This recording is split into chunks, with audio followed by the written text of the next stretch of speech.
여러분 안녕하세요. 복된 안식일 주의 성전에 올라오신 여러분 모두를 환영합니다. 또 1층에 2층에 그리고 영상으로 예배 참여하시는 분들을 환영하고요. 오랜만에 몸이 아프셔서 못 오셨다가 오시는 분들, 그리고 오늘 처음으로 교회 오신 분도 계십니다. 우리 김필순 부모님, 환영합니다. 환영합니다. 오늘 걸음이 복된 하늘까지 이어지는 귀한 걸음 되시기를 간절히 바랍니다. 오늘 말씀의 제목은 어머니가 되지 마라. 뭐 하지 말라고요? 어머니가 안 되려면 어떻게 해야 돼요? 시집가지 말아야 돼. 아이 낳지 말아야 돼. 그렇다고 제가 오늘 설교단상에 서서 여러분들에게 여러분 결혼하지 마세요, 아이 낳지 마세요 라고 말씀드리려는 건 아니겠죠. 오늘 말씀은 이 어머니가 되지 말라는 이 말씀을 통해서 우리가 묵상하려고 하는 말씀은 누가복음 2장 49절입니다. 예수께서 이르시되 어찌하여 나를 찾으셨나이까? 내가 내 아버지 집에 있어야 될 줄을 알지 못하셨나이까? 하시니, 예수님께서 12살 된 예수님께서 그 어머니에게 하신 말씀이죠. 그의 부모가 보고 놀라며 그의 어머니는 이르되 아이야 어찌하여 우리에게 이렇게 하였느냐? 보라 내 아버지와 내가 근심하여 너를 찾았노라 라고 말하는 어머니의 어찌하여 라는 대답에, 질문에 예수님께서 하신 대답이 오늘 본문인 것입니다. 너는 어찌하여 이렇게 했느냐? 너가 나를 따라오지 않아서 내가 너를 찾느라고 3일 동안 얼마나 고생했는지 아느냐? 어찌하여 이렇게 했어? 라는 부모님의 말에 오히려 예수님은 어찌하여 나를 찾으셨습니까? 라고 대답하시죠. 오늘 본문의 배경을 살펴보면 누가복음 2장 40절로 47절에까지 그 본문의 이야기들이 기록되고 있는데 아마 여러분이 잘 아시는 이야기일 것이고요. 혹 오늘 처음 오신 분들은 이 이야기를 잘 모르실 테니까 제가 간략히 설명드리면 이런 이야기입니다. 예수님께서 태어나셨죠. 그리고 헤롯이 어린 예수를 죽이려고 하자 예수의 부모는 그 어린 아이를 데리고 애굽으로 피난살이를 갑니다. 아마 정확히 기록되어 있지는 않지만 헤롯이 BC 4년에 죽었기 때문에 헤롯이 죽은 후 예수께서 다시 나사렛으로 올라오셨으므로 애굽에서의 피난살이는 약 1년 정도 되지 않았을까 이렇게 우리가 추측을 합니다. 피난살이를 마치고 나사렛으로 돌아온 예수님은 나사렛에서 자라나시죠. 그 이야기가 이 40절에 이렇게 기록됩니다. 아기가 자라며 강하여지고 지혜가 충만하며 하나님의 은혜가 그의 위에 있더라. 예수님이 잘 자라나십니다. 예수님이 자라나는 장면을 두 가지 관점에서 이야기하는데, 첫째는 아기가 자라면서 강하여지고 신체적으로 건강하게 자라나요. 뿐만 아니라 영적으로도 건강하게 자라납니다. 지혜가 충만하여 하나님의 은혜가 그의 위에 있더라. 어머니들, 오늘 제목이 어머니가 되지 마라 라고 해서 나 엄마 되지 말아야지 그러지 마시고 자녀들을 건강하게 또 영적으로 지혜롭고 하나님의 은혜 안에서 키우시는 좋은 어머니가 되시기를 바랍니다. 아버지들도 마찬가지죠. 그렇게 되시기를 바랍니다. 이 아이를 몇 살까지 키웠는가 하면 12살까지 키우는데 그 아이를 키우는 동안에 이 부모가 신앙의 삶을 잘 유지합니다. 신앙의 삶을 잘 유지했다고 하는 것을 우리는 이 한 절을 통해서 짐작할 수 있습니다. 그의 부모가 해마다 6월절이 되면 예루살렘으로 가더니 했어요. 6월절 뭐 하는 절기죠? 이스라엘 백성이 애굽에서 출애굽할 때에 애굽 안에 있는 모든 장자, 첫 번째 나는 것들이 죽임을 당하는 그날, 오직 문지방과 문설주의 어린 양의 피를 바른 집에만 죽음의 사자가 건너뛰었죠. 그래서 그 집에 있는 장자는 죽임을 당하지 않았습니다. 대신 누가 죽은 거예요? 어린 양이 죽은 거죠. 그래서 그 어린 양이 죽은 그날, 그 죽음의 천사가 뛰어넘은 그날을 기념하여 유월절이라 불렀고, 그날 죽어야 될 장자 대신 먼저 죽임을 당한 그 어린 양은 우리를 위하여 죽으신 예수 그리스도를 상징하는 것이었습니다. 그것을 잊지 말고 기억하도록 하기 위하여 그 이후로 매해 유월절 같은 날이 되면 온 이스라엘 사람들이 성전에 모여서 예수 그리스도를 상징하는 어린 양을 잡고 제사를 드리죠.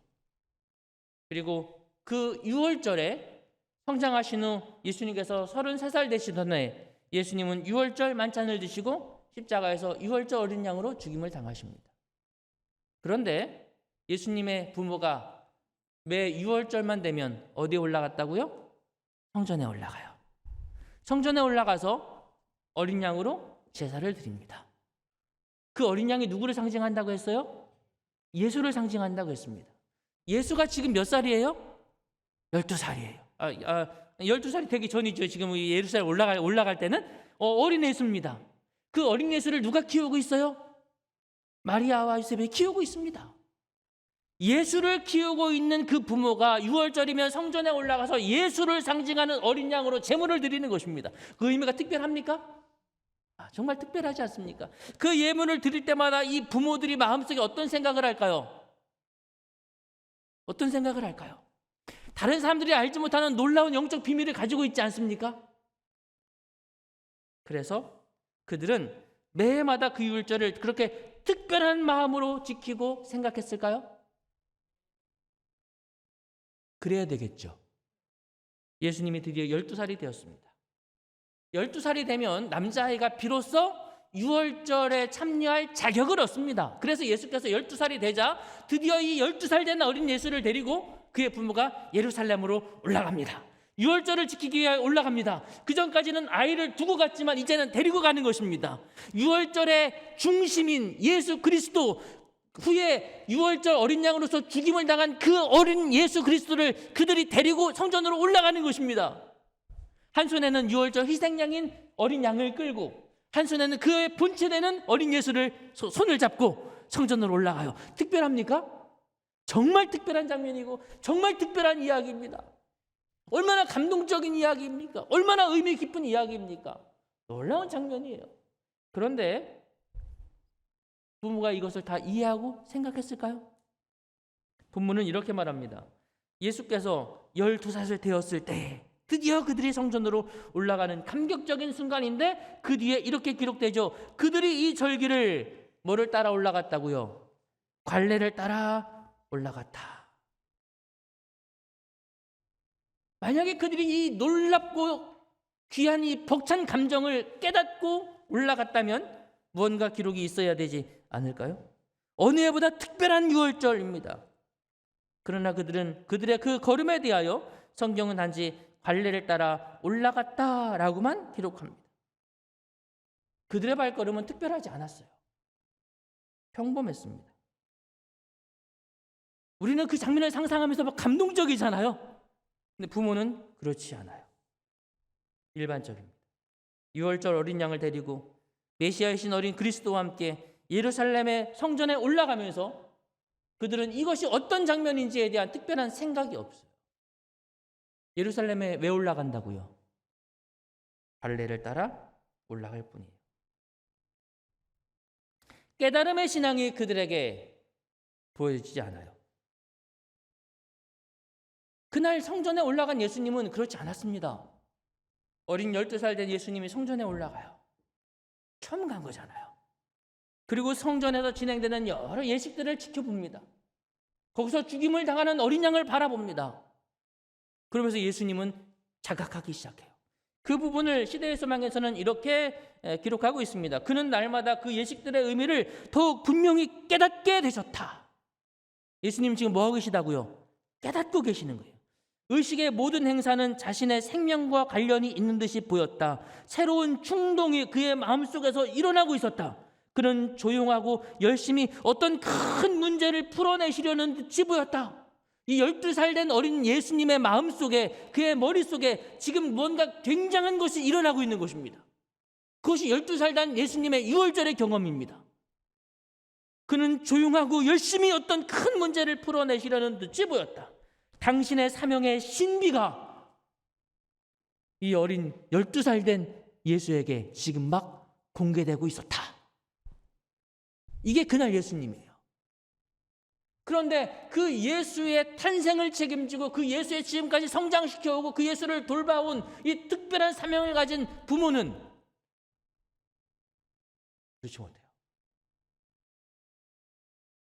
예수님은 자신의 그런 특별한 사명을 깨닫기 시작했기 때문에 그 깨달음 때문에 유월절이 맞췄지만 아이 예수는 예루살렘에 뭐 하셨다고요? 머무시는 거예요. 예수님은 아직 감동에 가라앉지 않았어요. 그런데 사유하지 않고 생각하지 않고 깨닫지 않고 신앙하고 있는 부모는 알지 못해요. 내 아들 예수가 메시아의 사명을 가지고 태어난 이분이 그것을 상징하는 유월절에 올라오셔서 드디어 그 모든 장면들을 바라보시고 깨달으며 이 아이가 어떤 감정에 휩싸였을까 생각지 않아요. 예수에 대하여 아무 생각도 없습니다. 그들은 그저 관례를 따라 올라왔고 맞췄으니 관례를 따라 내려갈 뿐입니다. 예수는 어디에 있어요? 예수는 어디에 있어요? 예수는 그들의 마음속에 없어요. 예수님에 대한 깨달음도 없어요. 그 부모는 알지 못하고 사유하지 않는 신앙은 드디어 문제를 일으키고 마는 거죠. 예수님이 그의 삶에서, 그의 시야에서, 그의 생각에서 사라져 버렸습니다. 그러나 그것마저도 깨닫지 못합니다. 그들은 그저 늘 해왔던 것처럼 평상시처럼 똑같이 생각하고 있을 뿐입니다. 예수가 우리를 따라왔으니 또 우리를 따라올 것이다. 예수는 언제나 우리 곁에 있었으니 우리와 함께 있을 것이다. 생각하지 않고 그냥 그렇게 짐작하는 것입니다. 영적 무의식의 상태죠. 어떻게 생각했다고요? 동행 중에 있는 줄로 생각하고 며칠이나 갔다. 며칠 갔다고요? 하루키를 갔어요. 하루키를 가는 동안 예수님이 안 보여요. 나사렛에서 예루살렘까지 오늘날의 지도로 내비게이션을 찍어보면 차로 2시간 5분 걸리고 걸어가면 얼마 걸린가 하면 32시간 정도 걸려요. 32시간이면 걸어서 며칠? 예, 우리 집사님이 넉넉하게 2일이면 되세요. 제가 집에서 교회까지 걸어 다니시는 걸 보면 얼마나 감동이실지 몰라요. 그렇습니다. 2일. 하루에 그 10시간 걸으면 1시간에 4km? 와, 부지런히 그러면 하루도 가겠네. 너무 센가요? 가까운 거리는 아닙니다. 하루 만에 걸어갈 수 있는 길도 아니죠. 12살 된 아이를 데리고 이 먼 길을 왔다가 이 먼 길을 돌아가면서 아이가 눈에 보이지도 않는데 부모들은 생각지 않고 하루를 그냥 갔단 말이에요. 무슨 상태에 있다고요? 생각하지 않아요. 그냥 당연히 예수는 늘 어디에 있어? 내 곁에? 지금 눈에 보이지 않지만 지금 나사렛 마을 사람들과 같이 쭉 내려왔고 또 마을 사람들과 같이 쭉 올라가고 있으니까 우리 곁 어딘가에 그냥 있을 거야. 확인했어요, 안 했어요? 이게 문제. 뭐 하지 않아요? 생각하지 않아요. 여러분 곁에 예수님 계십니까? 여러분의 마음속에 예수님이 머물러 계시죠? 확인해 보셨어요? 하셔야 돼요. 생각하지 않으면 무의식 상태에 머물고 생각 없이 당연히 그럴 거라고 그냥 주장하고 그럴 거라고 그냥 생각합니다. 그러나 예수님은 그들 곁에 없었어요. 드디어 하룻길을 간 다음에 발견했습니다. 하룻길을 가고 이제 여정의 중간에서 잠을 자야 되는데 주변에 어디 있다가도 잠잘 때가 되면 와야 되잖아요. 근데 잠잘 때가 됐는데도 예수님이 안 보이는 것입니다. 그래서 사람들 사이를 찾으며 다니죠. 부릅니다. 예수야 어디 있냐? 예수야 어디 있냐? 어디서 찾는다고요? 친족과 아는 자 중에서 찾아요. 왜 친족과 아는 자 중에서 찾죠?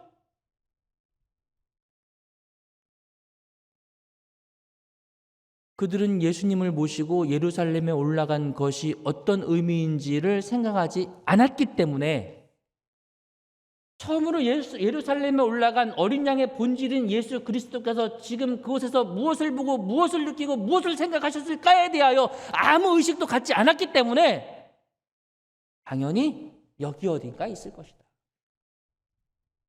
그들의 사유하지 않는 신앙은 갈래를 따라 올라갔고 갈래를 따라 내려오며 당연히 예수가 따라왔으니 당연히 예수가 여기 어딘가 있을 거라고 생각하고 있는 거죠. 예수를 잃은 다음에도 그들은 계속해서 깨닫지 못한 채 그 주변에서 찾고 있습니다. 무의식, 익숙함, 관례의 범위를 벗어나지 못하는 것입니다. 여전히 그들의 신앙에 숙고함이 없어요. 며칠을 찾습니까? 그렇게 3일을 찾아요. 3일을 찾으면서도 어디는 올라가지 않아요? 3일을 찾다가 결국 사흘 후에 어디로 올라가는가 하면 성전에 올라가서 예수님을 만나게 되죠. 그리고 예수님을 만나자마자 그 부모는 이렇게 말합니다. 그의 부모가 보고 놀라며 그의 어머니는 이르되 얘야!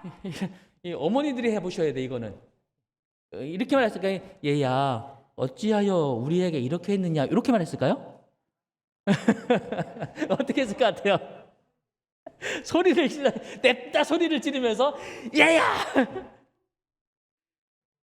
어찌하여 아마 어머니의 마음에 3일 동안 못 찾았으니까 얼마나 염려가 됐겠습니까? 눈엔 눈물이 그렁그렁 맺혔을지도 몰라요. 그러면서도 나를 이렇게 긴장되게 하고 걱정하게 하고 놀라게 한 이 아들에 대하여 화도 좀 났겠죠?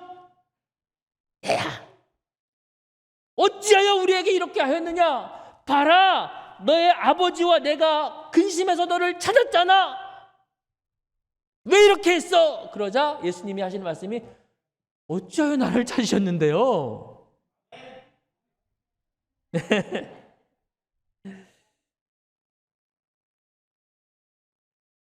어찌하여 나를 찾으셨나이까?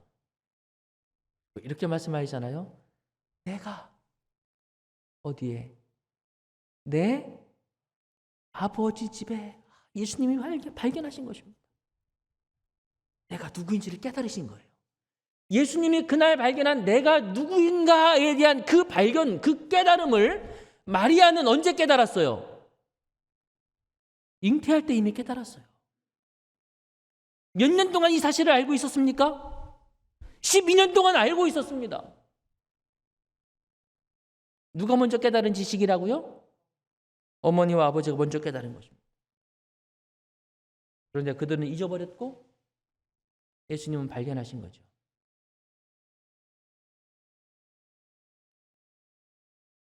그것을 깨달은 예수님 그 뜨거운 전율에서 쉽게 벗어날 수 없었습니다. 그러니 내가 내 아버지 집에 더 머물러 있어야 되겠다 라고 생각하는 것이 당연하지 않습니까?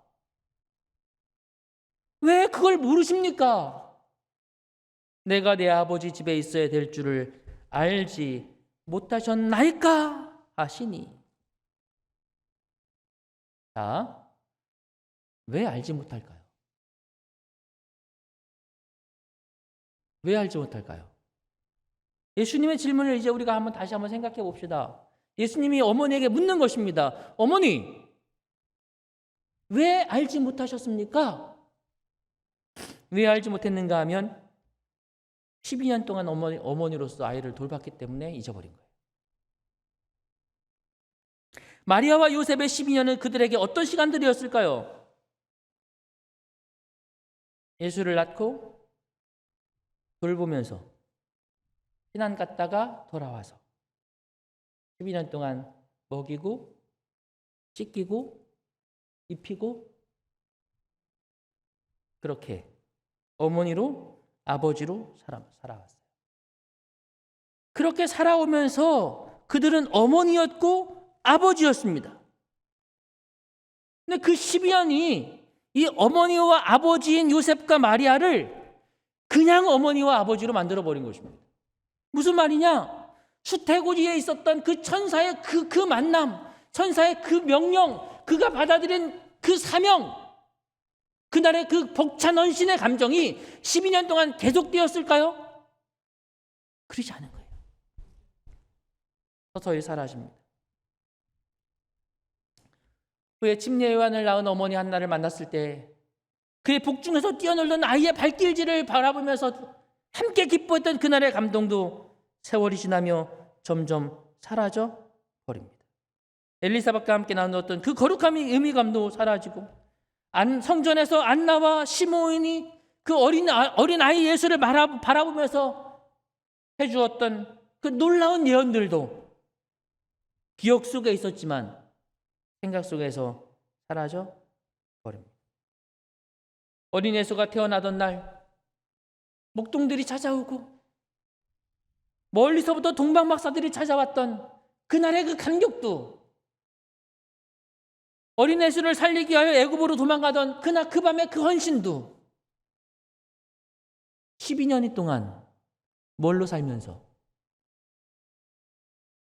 어머니와 아버지로 살면서 묻혀져요. 그들은 그냥 엄마가 된 거예요.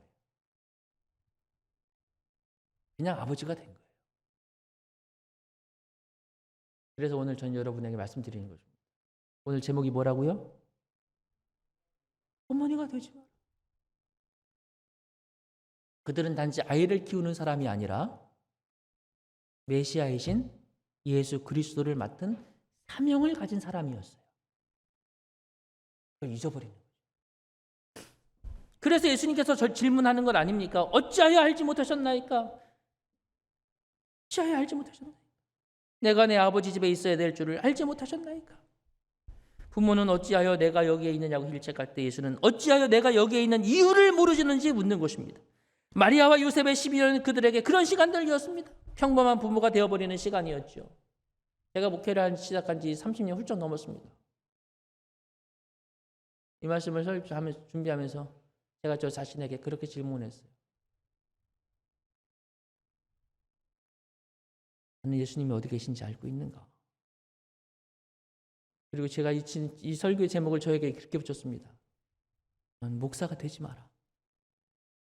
목사라는 직업이 되지 말고 내가 받은 사명이 무엇인지, 내가 무엇을 위하여 살아가는지, 주님이 나를 왜 부르셨는지를 기억하지 못하면 그냥 목사로 살아갈 뿐이에요. 여러분, 장로로 살지 마시기 바랍니다. 주의 종으로 사시기를 바랍니다. 집사로 살지 마시기를 바랍니다. 주님을 위하여 헌신하는 사명을 가진 사람으로 사시게 되기를 바랍니다. 나는 어찌하여 예수를 잃어버리는가? 나는 어찌하여 예수가 당연히 나에게 있다고 믿으며 그분의 존재를 확인하지 않는가? 나는 어찌하여 예수를 관례와 습관 속에서만 찾는가? 나는 어찌하여 예수에 대한 깊은 깨달음이 멈추었는가? 나는 어찌하여 예수에 대하여 이다지도 알지 못하는가?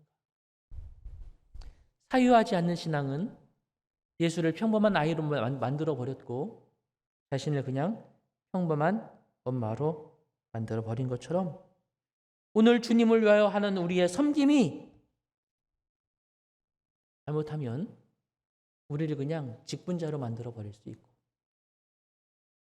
아무 사유 없이 반복하여 그저 예배에 왔다가 예배에서 내려가는 관습적인 걸음만 반복하는 신앙이 될 수도 있어요.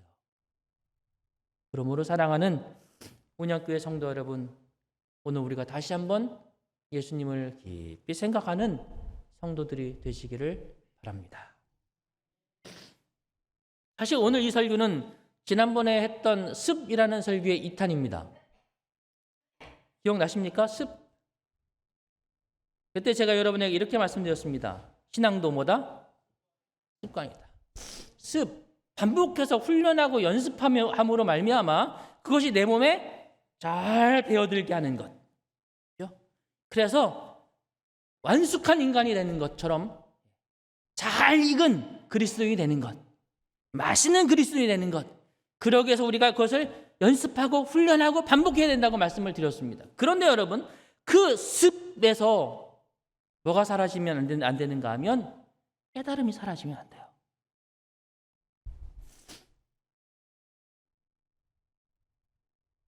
우리의 몸에 잘 배어져 있는 반복적 신앙의 삶 속에서 우리는 끊임없이 사유하고 끊임없이 발견하고 끊임없이 감동해야 합니다. 습관적으로 성경을 읽는 것이 아니라 한 절 한 절을 읽으며 여러분의 마음속에 성령의 단비를 맞으셔야 되는 것이죠. 교회 와서 찬양 인도자가 찬양을 막 인도합니다. 우리 교회는 참 복받은 교회입니다. 전도사님도 노래를 잘하시고 임재경 장로님 찬양 인도하시는 우리 임재경 장로님도 찬양을 잘하시고 뿐만 아니라 그 외에도 찬양을 잘 인도하시는 분들 얼마나 많은지 모릅니다. 아마추어이지만 바이올린도 하시고 또 첼로 하는 학생도 있고 그래서 우리가 찬양을 합니다. 여러분 찬양하면서 감동되어 보신 적이 언제세요? 찬양을 하다가 그 가사가 너무 감격스러워서 눈물을 흘려 보신 적이 언제예요? 앞에서 이렇게 예배를 시작하면서 찬양을 하는 걸 보니까 우리 청년, 저쪽에 있는 청년이 찬양하면서 하늘을 향하여 이렇게 손을 들고 싶은데 아무도 안 하잖아요. 찬양도 생각 없이 부르고 기도도 대표자가 기도할 때 생각 없이 앉아있고 그러면 안 돼요. 끊임없이 생각하고 끊임없이 발견하고 끊임없이 감동하는 신앙이 저와 여러분의 신앙이 되어지게 되기를 간절히 바랍니다. 예수님이 오늘 어디에 계신지를 돌아보시게 되기를 바랍니다. 당신의 섬김이 당신을 주인으로 만들어서는 안 됩니다. 아버지의 역할이 아버지가 되게 하면 안 됩니다. 어머니의 역할이 어머니가 되게 하면 안 됩니다. 그들이 맡은 역할이 무엇인지를 생각해야 하고 그들이 맡은 소명이 무엇인지를 끊임없이 생각해야 합니다. 그러므로 사랑하는 언약교회 성도 여러분, 깨어있는 신앙이 저와 여러분의 신앙이 되기를 간절히 바랍니다. 우리에게 날마다 일용할 양식을 주옵시고 라고 말씀하신 예수님의 말씀을 기억하시죠? 그렇게 기도하라고 했습니다. 예수님께서 기도하라고 할 때에 하나님 한 달치 양식 주세요 이렇게 이르지 않았어요. 일주일치 주세요 이러지 않았습니다. 언제 거 달라고요? 날마다. 왜? 날마다 양식을 주시는 예수 그 하나님을 깨닫게 하기 위해서 그런 것입니다. 식사할 때 기도하십니까? 뭐라고 기도하세요? 그 감사가 여러분의 마음에 이렇게 잘 사무치세요? 우리의 모든 삶을 이끄시는 주님을 늘 기억하시게 되기를 바랍니다.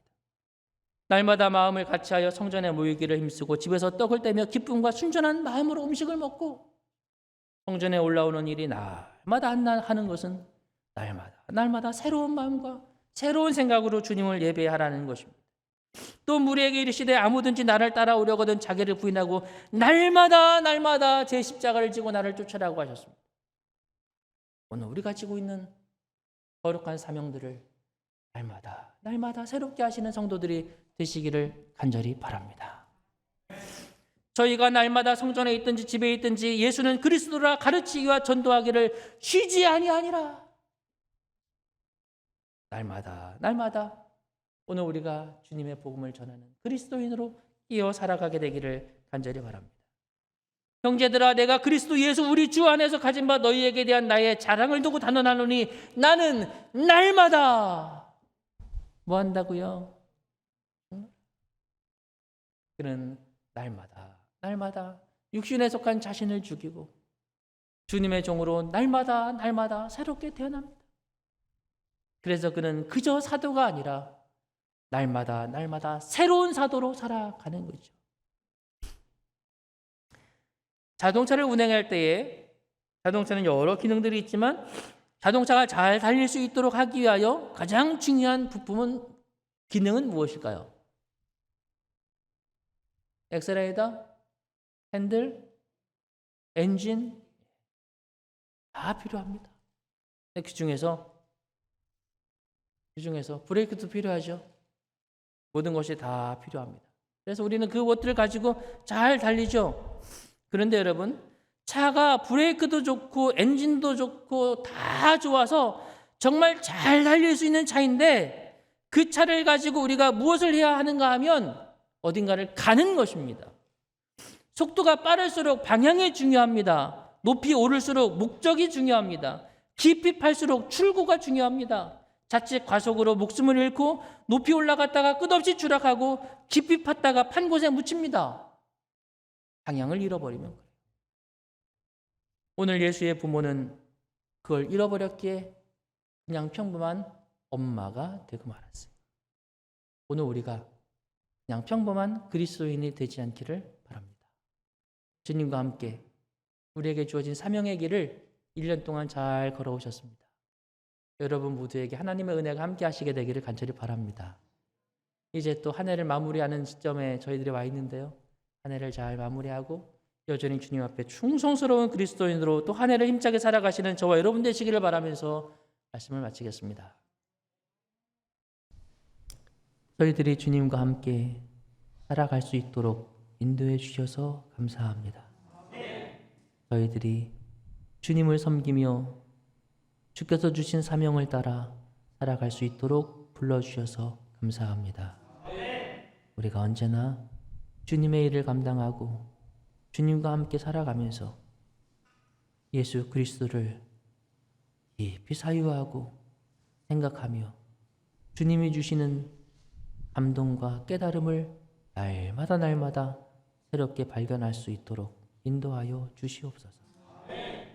우리가 그저 생각 없이 살아가는 그리스도인이 되지 않게 하시고 우리가 누구인지를 무엇을 하는지를 늘 기억하게 하시고 우리를 위하여 주님은 무엇을 하셨는지를 날마다 돌아보게 하여 주시옵소서. 눈을 들어 하늘을 보게 하시고 말씀 속에서 찬양 속에서 주님과 동행하는 우리 모두가 되게 해 주시옵소서. 오늘 주님의 성전에 나아오면서 10분의 1을 구별하여 드리고 주님의 사업을 위하여 약정한 헌금과 우리의 삶에 동행하신 예수님의 은혜를 기억하고 감사의 예물을 그리고 각종 헌물을 드린 모든 손길마다 기억하여 주시고 하늘의 보화와 포물로 그 삶을 더욱더 풍성하게 세워 주시옵시며 이 헌물들이 주님의 영광을 위하고 영혼들을 위하여 적절하게 잘 사용될 수 있도록 인도하여 주시옵소서. 이제는 아버지 하나님의 크시고 놀라우신 사랑과 예수 그리스도의 다함없는 은혜와 성령님의 감동하심이 이제로부터 영원토록 주의 성도들과 함께 하시기를 그리스도이신 예수님의 이름으로 축원하옵나이다.